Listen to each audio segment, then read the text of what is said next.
Hello and welcome from the Clinical Nurse Specialist Association of British Columbia, or CNSABC for short. We like to host regular webinars and networking events for the benefit of clinical nurse specialists from across BC. And really, these webinars and events are for anyone with an interest in knowledge translation, quality improvement, or an interest in improving our healthcare system. In June of 2021, the Canadian Nurses Association published two declarations: the Declaration Against Anti-Indigenous Racism in Nursing and Healthcare, and the Declaration Against Anti-Black Racism in Nursing and Healthcare. And these really were a call to action for all of us, which is why we reached out to today's speakers.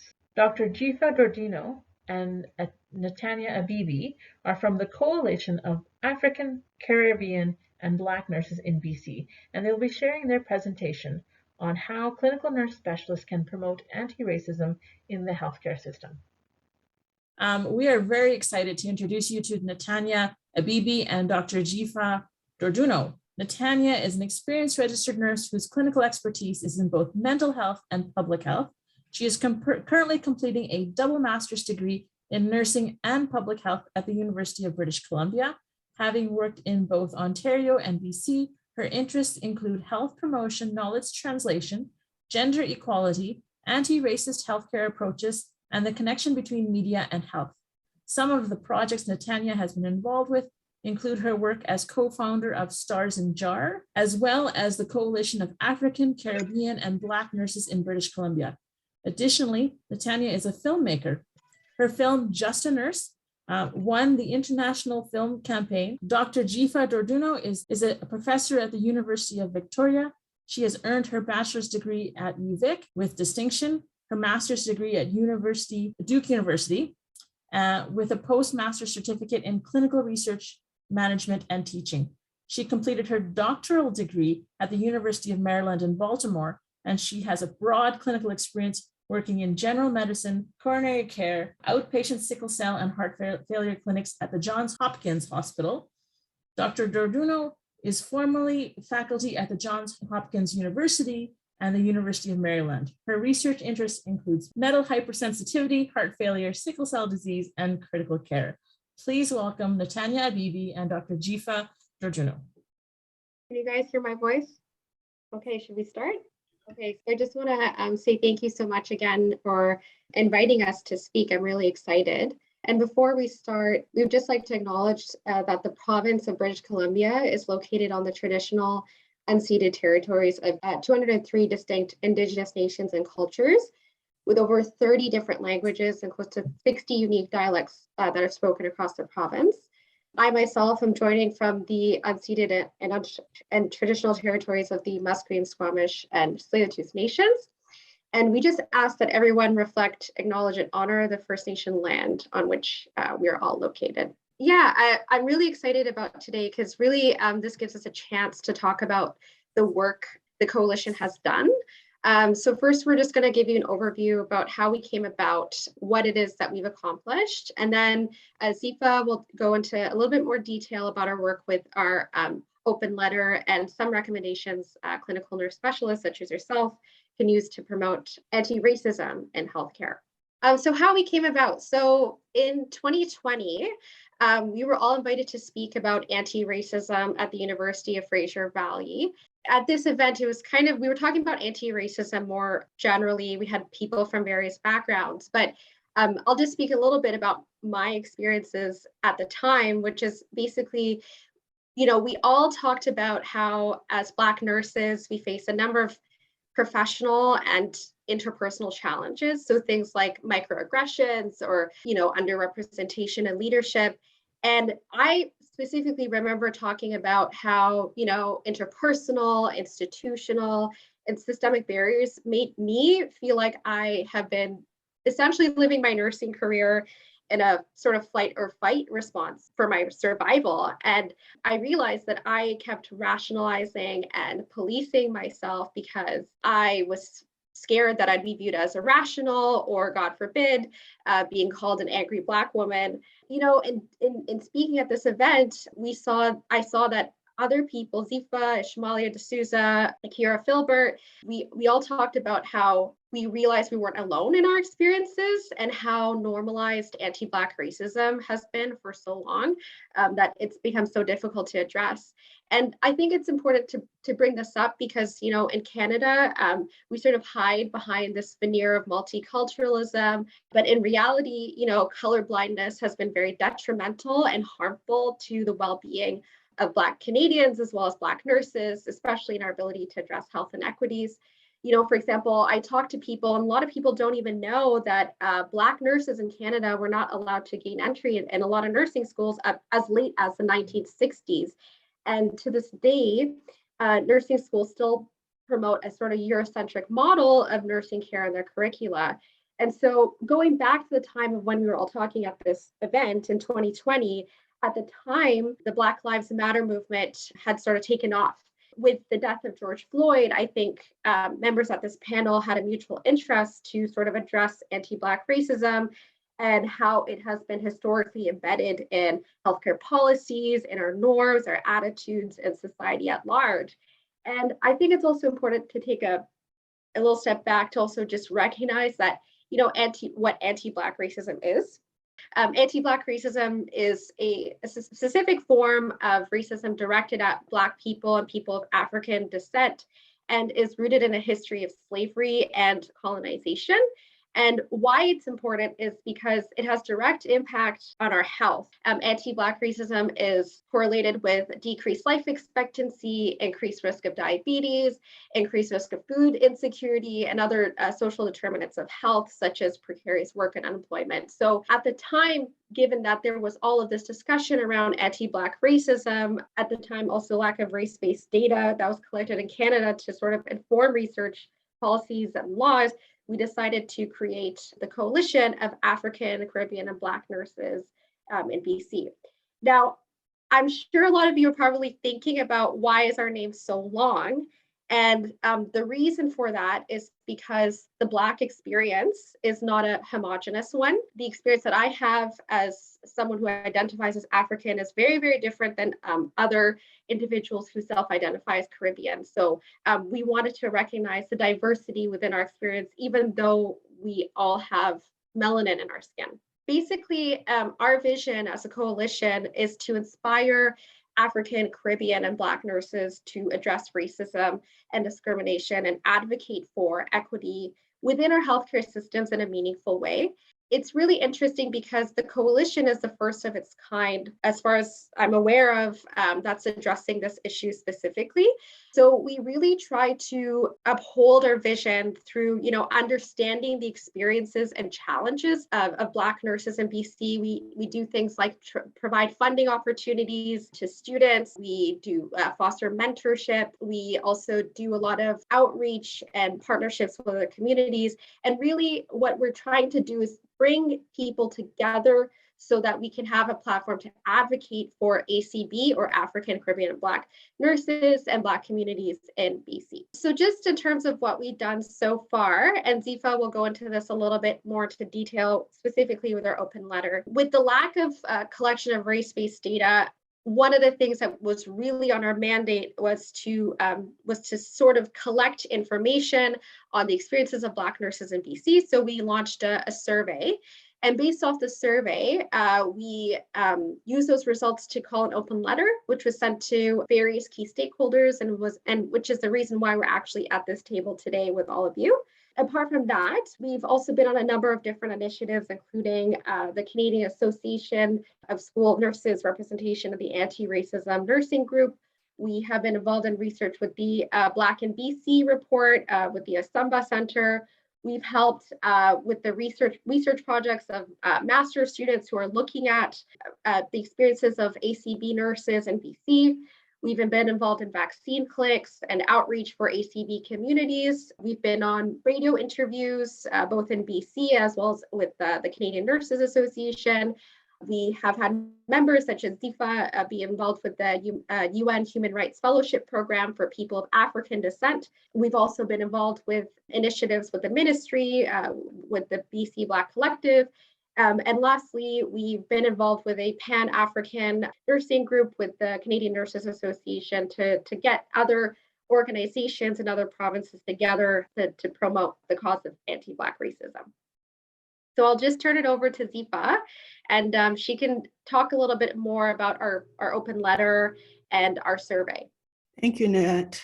I would also just add that one of the other things that we did post forming the group was we actually engaged with the college, with BCCNM, on the collection of data to show the diversity of the workforce in the province. And we had some long discussions there, and hopefully there will be changes and that data will be forthcoming. But as Nat has alluded to, we did the survey. The reason why we did the survey was that the experiences of African, Caribbean, and Black nurses in BC hasn't quite been quantified. And so for us to actually do the work that we were bringing our group together for, we needed to hear directly from the nurses to see what is going on in their day-to-day life. Also, because whiteness and white supremacy is quite invincible in nursing. And what I mean by that is that there are things that are happening on a regular basis, but people just don't see it as being problematic. And so we needed this data to be able to help our colleagues, help our provincial leaders to see what anti-Black racism looks like with the manifestation of whiteness and white supremacy. So the survey was launched about a year ago. It's still ongoing. We're still collecting data. And we invited members to give us their day-to-day life experiences as nurses in BC. And not surprisingly, racism was the #1 concern that they have verbalized. People talked about experiences from folks, when I say folks, colleagues, being hesitant or refusing to touch items that they have handled, to physical assault where somebody was actually hurt.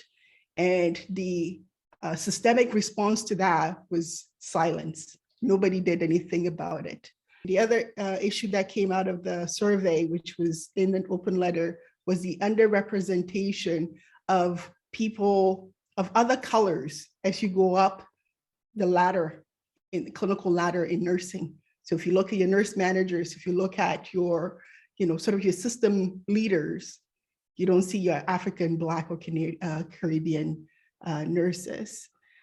Another thing that members had also mentioned was the fact that our work environment were unsafe, but they had to be super cautious, because if they make a mistake or anything, they are going to be scapegoated, and as though they are the one who is the problem versus a system-wide issue that we all need to be working on. So, if you haven't seen the letter is still on our website. Feel free to Google us and you can read the letter for yourself. It went to all the people on here, and I'm not going to bore you and read it word by word.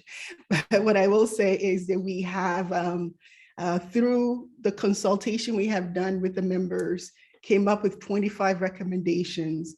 And of those recommendations, I'm going to highlight just 3 for the sake of time, of how you as CNSs can really help advance this cause for all of us, for our profession, and for the patients that we are mandated to support.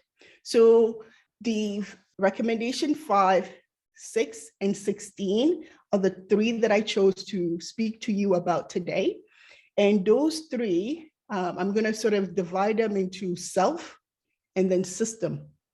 Recommendation 5 and 16 is really geared to you as an individual clinician in the health system.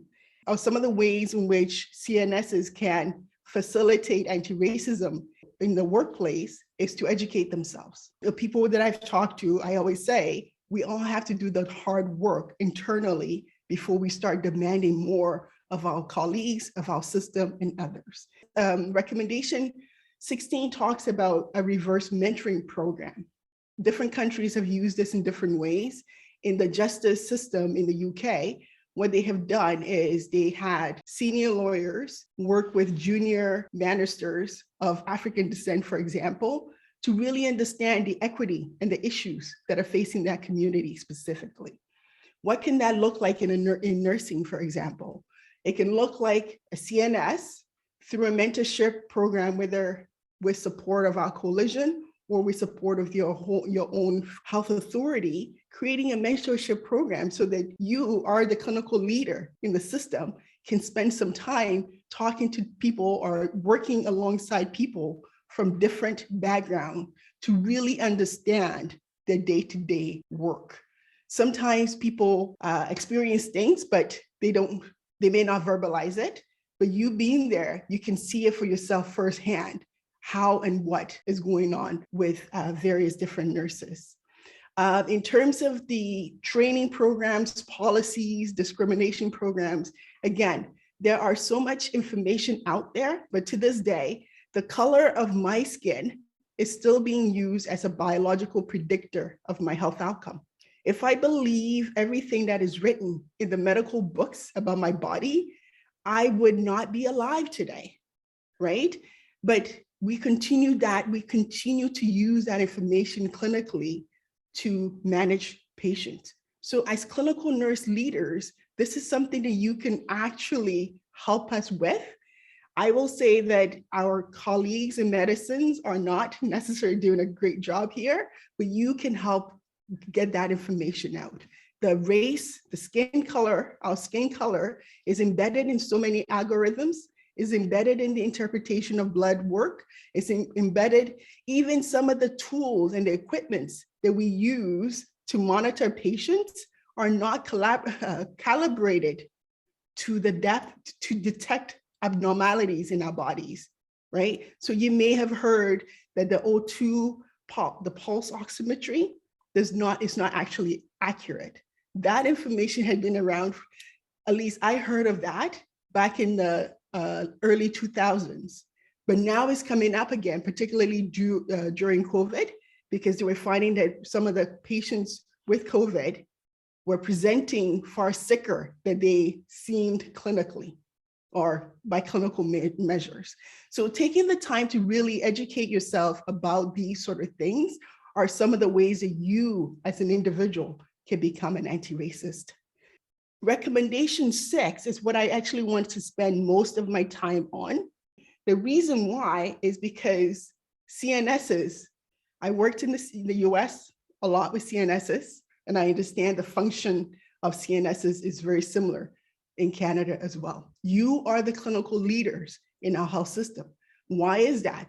Well, we have sometimes managers of the micro units who are not nurses.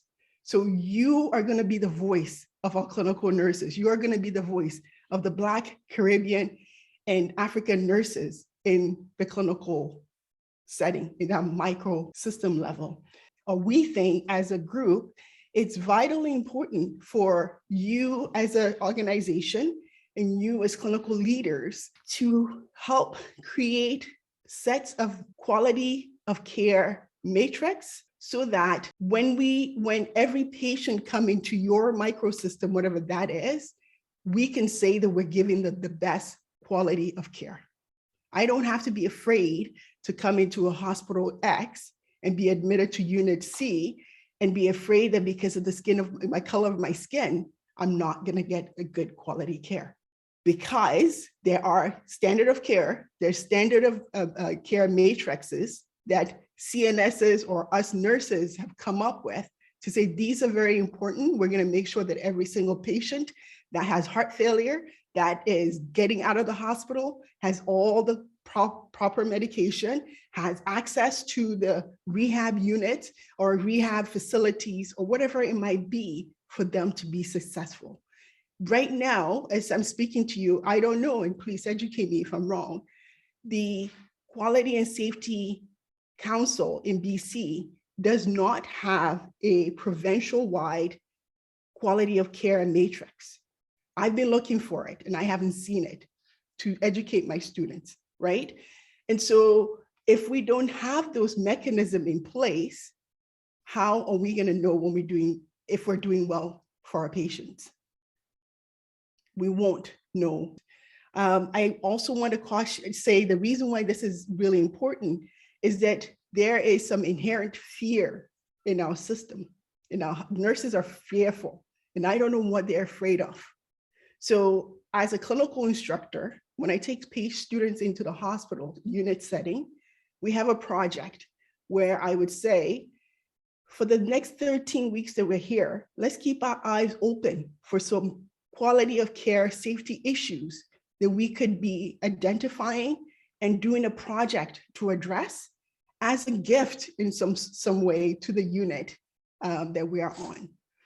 Every single term, when the students will go to, and I would tell them, go talk to your nurses and see what are some of the issues they're having. Every single term, the students will have this conversation with their nurses. The nurses are silent. And when they will say something, when one of them actually said something, she said, I think you should be looking at X, but don't tell anybody it came from me. And I'm like, that's interesting. Why would they be concerned about that? What is the fear, right? If our nurses are fearful to speak up, patients are gonna get hurt. And the evidence shows the ones who are getting hurt are mostly the ones that look like me or are of different shades of me.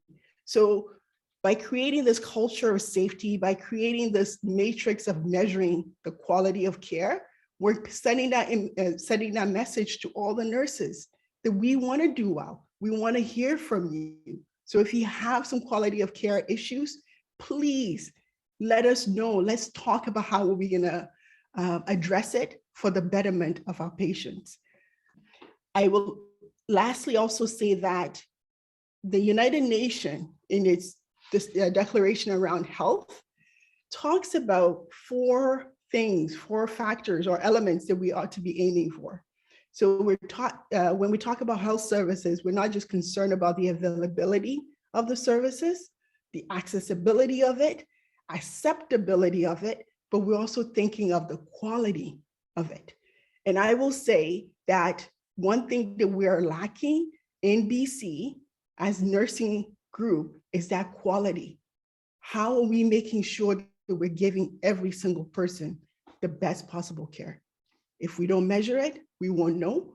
And CIHI just put out a document today about collecting race-based data.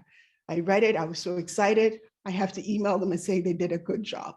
And what they said in their document is that when we collect race-based data, when you see differences within an outcome, that is indication of racism. I'll say that again. Whenever we stratify people by race and there's differences in outcome, that is indication of racism because it speaks to the experiences, the differential experiences that people are receiving. I hope in my lifetime that it would be an embarrassment for any hospital to publish a data and say, this group of people have worse outcome in our facility. That should be an embarrassment.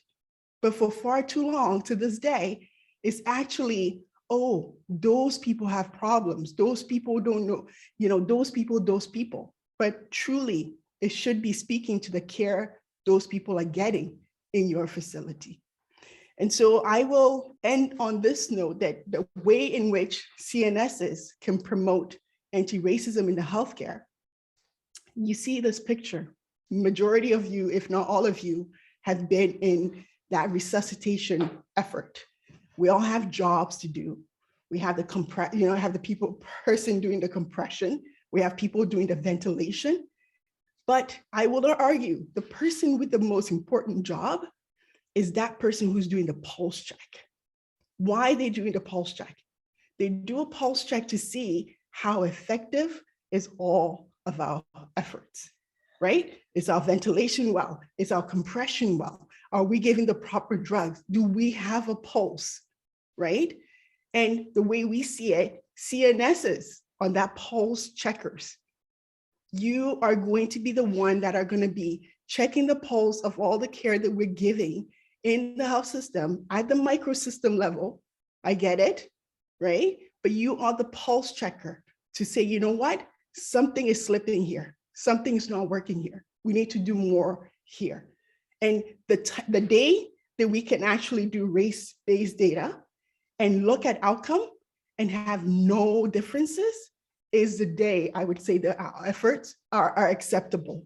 But it doesn't mean that we give up and say, yay, we have become anti-racist. We have to give up and go home. No, that pulse needs to, we need to continue checking the pulse, because we don't know when, maybe the compression depth will not be sufficient enough to generate that perfusion pressure. So I just want to say thank you for having us, and to say that you as CNSs are truly going to be our lifeline and our collaborators in this effort of being anti-racist in our health system. So thank you very much. Thank you so much. I think there was ongoing chat while you were speaking. So there's lots to read and lots to talk about. Netanya shared the link for the coalition's website. I was just wondering about the nurses that responded to your survey. Was there any dialogue with them around whether or not they had used the current respectful workplace processes in order to be heard and for this to be addressed? And if they did, was that a concern as well? Because they may not have felt that it had really gotten to the heart of the issue. So thank you for the question, Marcia. So yes, they've gone through whatever mechanisms were available to them. The issue is that when we talk about anti-Black racism, whether people feel uncomfortable with it or just don't recognize it, they don't take the appropriate actions, right? So if a patient called me the N-word now, and I go and complain to my nurse manager, there's excuses. Well, that patient is this, that patient is that, right? But if that patient was to say something sexist to me, I guarantee you they would take action. I guarantee you they would take action. So when we talk about anti-Black racism, the action from the appropriate people is just being inadequate. And most of the time it's just being, oh, so-and-so is just whatever, get over it type thing. Yeah, I was actually trying to address specifically the colleague to colleague. Mm-hmm. And certainly when you've got power differences in terms of managers, supervisors, and things like that, that there is a process. And if somebody had said to me,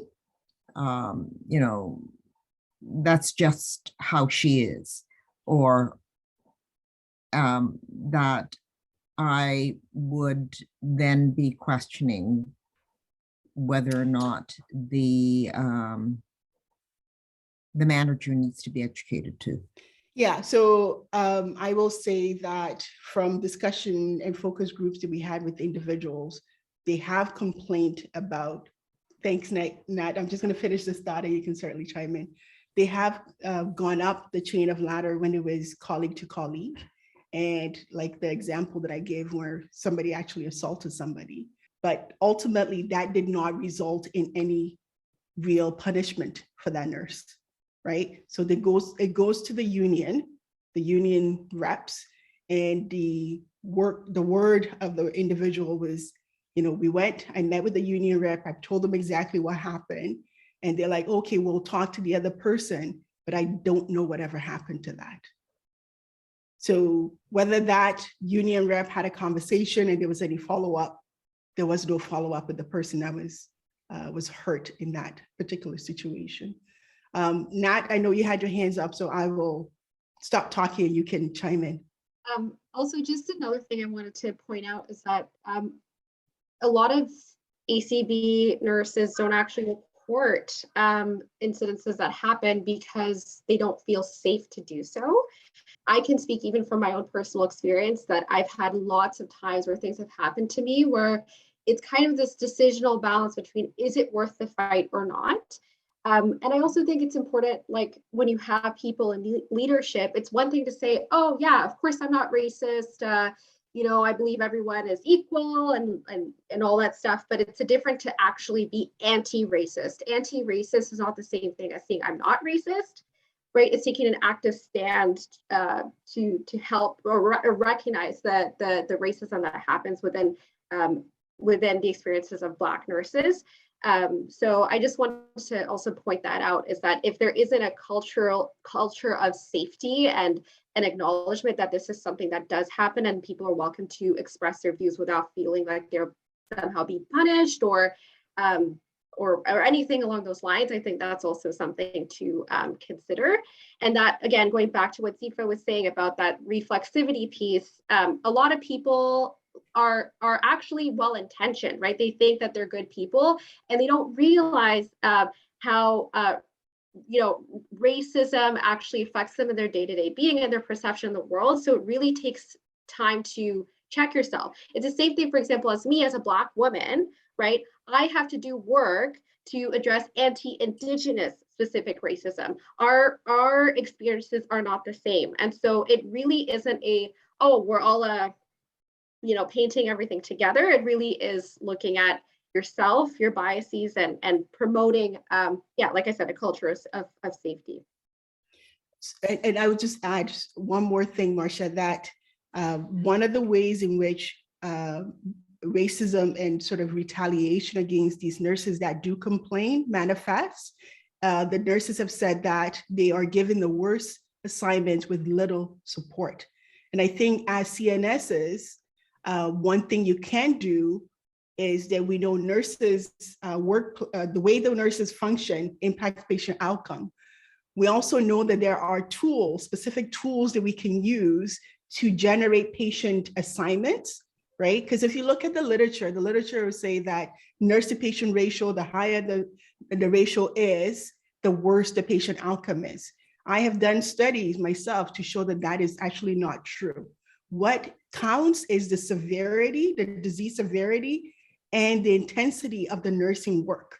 So if the patient is super sick and you need to do a lot more for that patient, the outcome is worse off for that patient. So there are tools out there that I think CNSs can be advocating for the microsystem to use to ensure the fair and adequate distribution of patient, so that if a nurse does have experiences of racism they want to verbalize or complain, they don't have to be fearful that the next state and the next set of shifts, they're going to get the worst patient load, if that makes sense. And thank you so much. And there is currently a tool that is Moira McPhee's. Yeah, I was exactly just going to refer to her because I know she's doing work on that, but that tool, Marcia, is not used universally across the province. No tool is used universally. It is starting. The good thing, it's starting. It's starting. Correct. Yeah. It's time for it to start. Absolutely. Sorry, Sabrina, you've had your hand up for a while. Yeah, Marcia, you bring a good point, because it's starting, the awareness starts like today, like having discussion here. And I wanted to touch on about the reporting structure too. It's also like, speaking like from experiences and reflections I view is, as you become more comfortable with your practice as a nurse, you learn how to navigate these conversations. I used to do the freeze and fawn when I was younger. Now I do the responsive to these conversations, but that takes time and practice. But to this day, the reporting structure, I don't find it very trauma-informed care, and the implications of coming forward. Like you said before, like the outcomes of the different patient cares, or even if it's in different faculties, assignments marking and opportunities, like these are implications. And then for Black nurses and people of color, we sit with those emotions. because then we had to sit and decide, do we move forward to formalize this so action can get made, or do we sit back and we sit with this and let it be? So that's where I feel in the last few years I'm in this limbo of how do we move forward in a safe way. Thank you for that, Sabrina. And I think because of that, a lot of the people of African descent and others, other cultures and ethnic backgrounds here will leave their jobs, right? I can't fight the system. Let me go find something else to do, right? So I think we absolutely need to find a culture of safety. We just finished a study at UVic, and the study was essentially, we got our student nurses to go through anti-racism training, and then we put them in a simulation to see how they would respond in different situations. And one thing that they've all said, which we made them do, is go look at the anti-racism policy of the health authority. They went and looked, what they found? There was nothing there. There was nothing there. And so how are you supposed to respond to anti-racism when there was no clear policies about, do this, do that, and, take it to this person? So yes, we have a lot of work to do, and it begins, I suppose, it begins now, like Marcia had alluded to earlier. I'd like to just make a comment. Firstly, an excellent presentation, and I sure hope that your roadshow goes wide and far with what you're presenting, because it's absolutely critical to our profession and to all of us really as human beings. I'd like to give an example of what we are doing in the Canadian Association of Neuroscience Nurses. I'm currently sitting as president, and last year when I was vice president, during the Black Lives Movement, there were position statements come out from CNA and our provincial associations and whatnot that were out there making a difference, but it sure made me think. So I proposed this to the board of directors that I think perhaps we need to have some kind of a EDI strategy or a position statement for our webpage, because I wanted not only our membership, but our patients and the public to know that it matters to us and that we do have a statement of anti-racism. So I put a call out for our members to join a shared work team. And I don't know if you know Ismalia D'Souza, but she jumped forward. She's one of our members. And we've been working on trying to get this small subcommittee up and running, just to really, I thought, put a position statement on the website. But she really made me think. And our committee thought very thoughtfully around, we need to be an action-based subcommittee, and we need to actually identify our priorities, our communication strategy, and that it's more than just words on a webpage. It's actual embedding within our board of directors and within our membership those principles. So I feel that this work is going to continue on beyond what I thought would be a one-year project. It's definitely going to be a legacy within our board of directors, and I know it will make a difference. I think that it's one small thing that our associations can do. So thank you for your talk. I trust that you guys will do amazing work with Ismalia's input there. I think that often we jump to EDI without actually addressing the racism piece, right? Because we all deserve EDI, but we gotta deal with racism to be able to treat one another fairly, and that way we can apply the EDI appropriately. So I'm excited to hear that.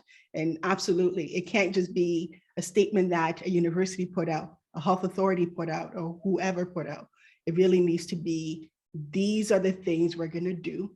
These are the things we have done, and for this particular goal. Yeah, I just wanted to point out two things based off of what you were saying, Trudy, that one of the things with the Black Lives Matter movement that really struck me was the fact that, it was the first time we were talking about anti-Black racism in Canada, but we're really using the narrative of the Americans to highlight issues that are happening in Canada, which I which I found super weird. And so I just want to acknowledge that, Canada does have a history of slavery, and that, anti-Black racism has been an issue for a long time, but I just find it sort of this weird sort of, I don't know if it's strategic or what, but all of a sudden it took the death of someone that's not actually from our country to highlight these issues when these issues have been going on for so long. The other thing I also want to say is that anti-racism work is a lifelong process of unlearning. It's not something that we just do. We come together for a workshop and then we're like, cool, we're no longer racist. Like, it's continuously checking yourself. I mean, I check myself all the time, and it's not just race, it's any kind of, ism that or bias that you could potentially have, right? So I wanted to mention that. And then I also saw that Emanuela wrote some stuff in the chat. I don't know, Emanuela, if you want to speak to it, or if you want me to read it out loud. Way to put me on the spot, Natanya. I was trying to be quiet over here.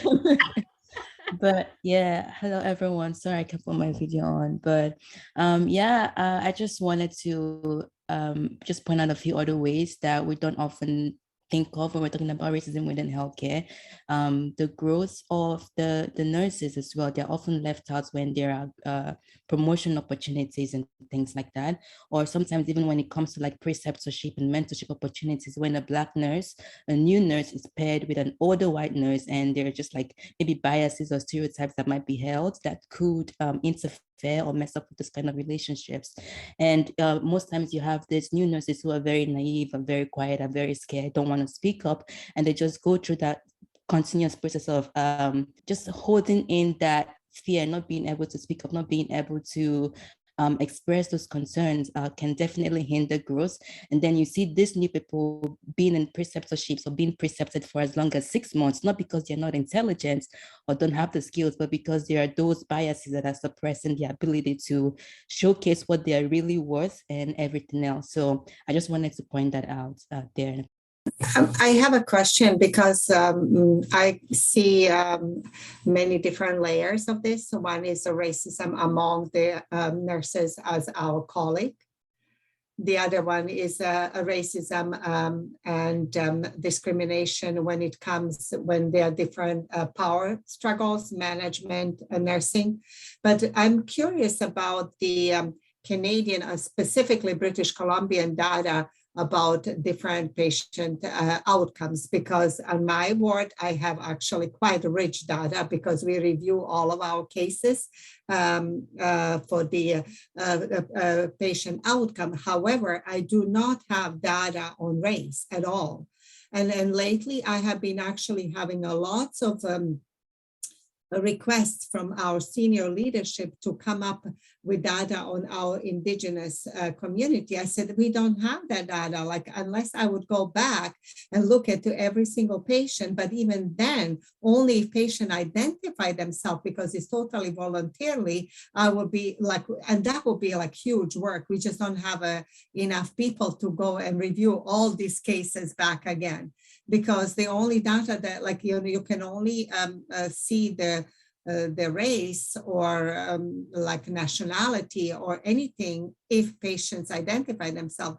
So I do not have any data on race. I have a data on our patient outcomes, and I know exactly what our outcomes are. And so I'm very proud of that. And I'm very happy that we as an organization took that step. And I actually know exactly how many patients had SSI, how many had a UTI or whatever, but I have no idea. I have their gender, address, and I have, all the other documentation, but like I don't have the race. But that's one thing. But there's also different things that I don't want to get mixed up, that I have to actually have a checkup with myself, because I can write a book about discrimination being an internationally educated nurse, to the point that absolutely nothing of my education was recognized. I had to redo everything in Canada. But this is not the same as people experience when they have a different race. I am just kind of thinking they have On the top of that, they now have probably even more because they are different race. But it doesn't mean that this work cannot go together, but it's just sometimes hearing everyone different perspective is already a bonus. So I think we do have a lots of work to do. So, but I'm really curious to find out where did you find data on different outcomes for that are race-based, because I'm not aware, at least in our organization, that we have that data. Thank you, Maria. I'm excited. Everything you've said, I agree with. Yes, there are commonalities, there are common issues that you experience as a European settler in Canada, other people experience as African settlers here, that we can actually be working on together, right? So it's not my problem, it's our problem collectively to try and solve. That makes me excited. I don't want to do this work by myself. I want everybody else to do that. To your point about the race-based data, the government, the health authorities, the different organizations say they do not collect race-based data. But do you know, back in the beginning of the COVID, do you know what I was hearing on the online, or not online, I'm not online, but on the news and stuff? Black and brown people are worse off with this disease. Black and brown people are worse off with disease. The vaccine came out. Black and brown people are not getting the vaccine. Black and brown people are not getting the vaccine. And you know what I said? How do you know this? I've asked you and you say you don't have the data. So how do you know this? My suspicion is they are collecting it somehow using some other erroneous proxy for it, right? But nobody will publicly say they're collecting the data. But I think as CNSs, and I put in the link here from CIHI, CNSs, you are obligated to ask your patient this question. You have to ask your patient these questions, right? Because that's the only way you're going to see the differential treatments, if there is, on outcome. Sorry, Maria, I think you wanted to say something. I mean, I just want to, like, I came across a lots of time, there is a projection on Canadian system based on the research study done in the US. Correct. And I know they do collect that data because my friend is right now going through chemo. They collect data, they collected data on everything. And like she gave me her password so I can actually log into the Epic. So actually have the idea, how does it look to be a patient on the other side? And they collect data about her Jewish, her genetics, her, like, you know, the race, everything is there. And they actually do have data. So I don't know how, like, as a Providence and as a surgical CNS, we do not have that data. What the government of BC has, I'm sure they have a data that I'm not aware. And I have no idea how they project or come up with a conclusions about something that really there are no data, or also they are making statements based on the assumptions, which is wrong. And say like it doesn't make it right, but that's often happened too. Yeah. I was gonna, oh, sorry, Vinny. Go ahead. So data is one of my favorite things to talk about. So I'll just geek out a bit. I know the ICU database, we have like a semi-provincial database on critically ill patients, and we used to collect ethnicity data in it, but we kind of fell off the way in the last 15 years or so. So the data in there is really erroneous. I know when we were designing our Cerner electronic health system, and we had, Cerner people kind of tell us that we need to collect race, and they had very, I would argue, non-scientific categories for race. It was like white, black, Asian, other, and that was your only options. So I think in the audience, when we were doing that and designing our electronic system, we all kind of reacted very Canadian, like we can't categorize people like that.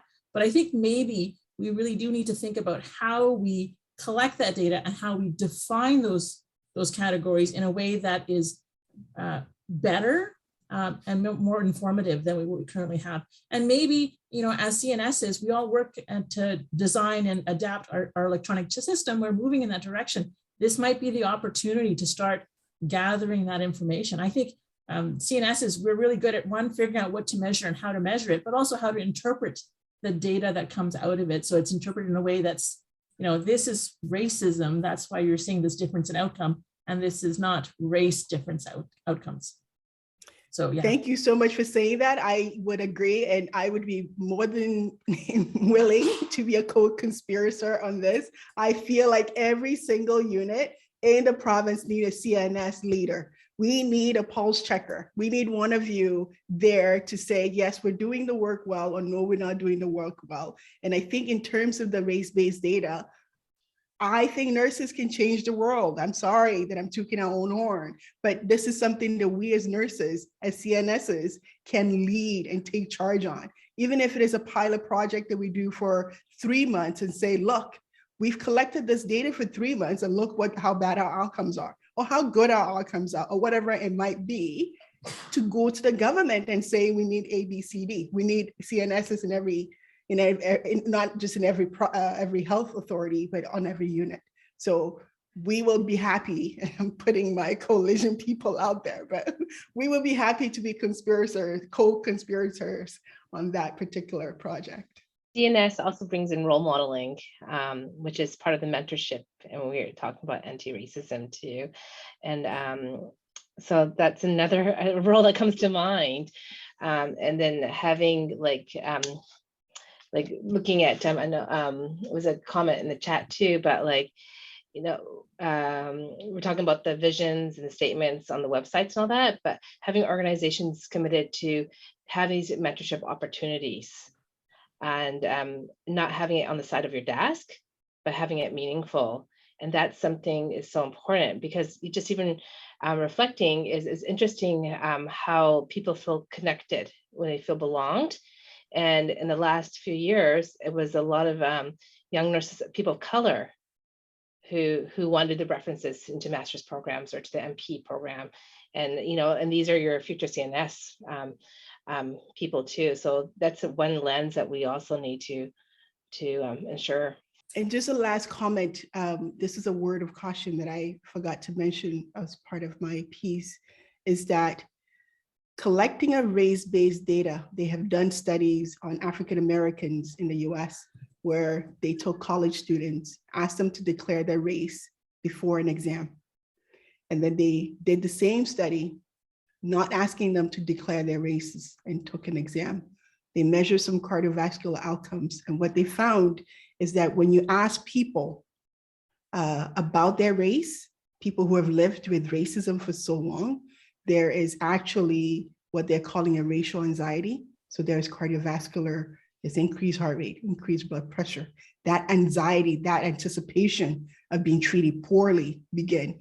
So I think when we go to ask our patient, we need to have a clear statement as to an anti-racist statement to say, Mr. So-and-so, my name is Jifa, I'm going to be your nurse.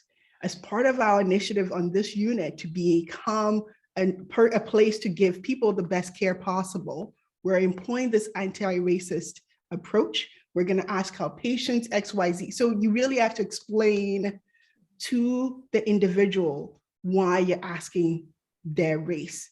If not, that anticipation of, oh my gosh, they're asking me this thing so that they can treat me poorly may actually backfire. So that would just be the cautionary tale that I would leave you with.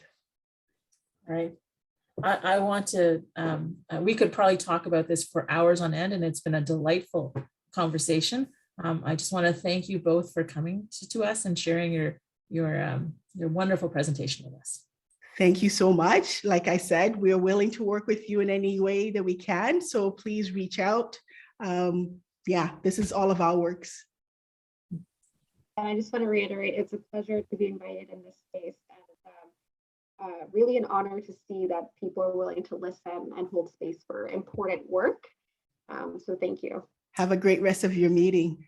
Thank you. And thank you so much for the enlightening and mind expanding presentation. And I hope that we will be able to also engage you in our national conference next May.